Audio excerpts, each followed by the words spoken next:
Hello, I'm E. Christopher Clark, and I'm an author. I have a book coming out in October called Missing Mr. Wingfield, and every week I'm checking in with a little bit about how the book is going um, from interesting locations. That's my goal, because it's the summertime. It's nice out. You can see me squinting.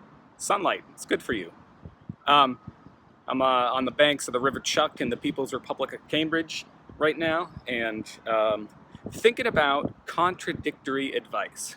It's one of those things that all artists, including writers, have to deal with, right?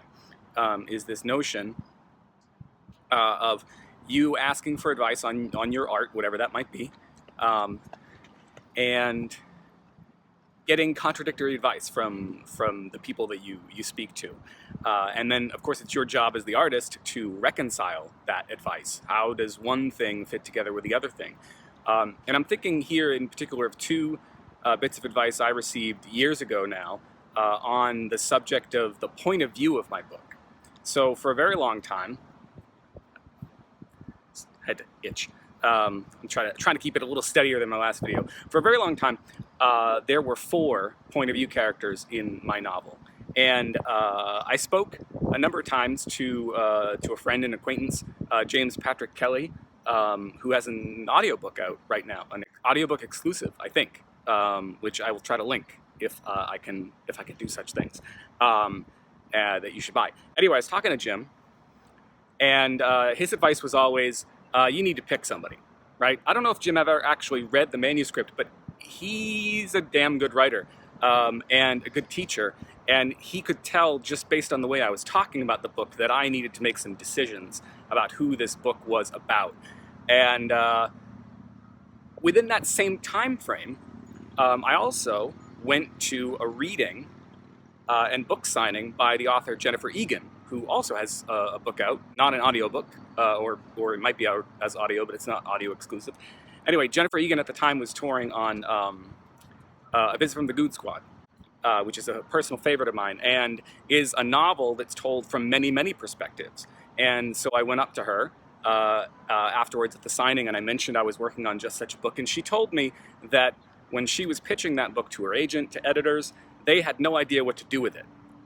They were nervous about it. And then, of course, the book went on to win the Pulitzer Prize. So she said to sort of to stick with it, keep true to what's true about your book, and you know, just do what the book wants you to do.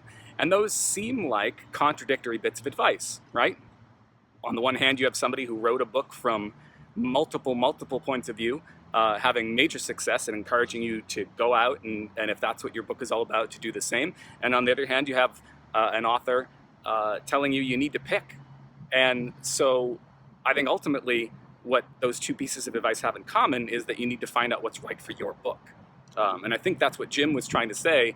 You know, his particular way of saying it was, you're probably going to have an easier time if you just pick one of those 4 people. In the end, the book is primarily from one person's point of view, Tracy, who is growing up and dealing with the consequences, good and bad, of a decision her mother made. But at times, Tracy lets other voices take over. And I think that's where I've found the successful blending of those 2 bits of advice. I found out who the book was about, and where appropriate, I let myself slip into other points of view. That's been my solution. I wish you luck with whatever contradictory advice you might be getting at the moment. Eventually, you'll be able to figure it out, and it'll all make sense. So this is me, E. Christopher Clark. Missing Mr. Wingfield is coming out soon. You can pre-order it at clarkwoods.com and soon at other places.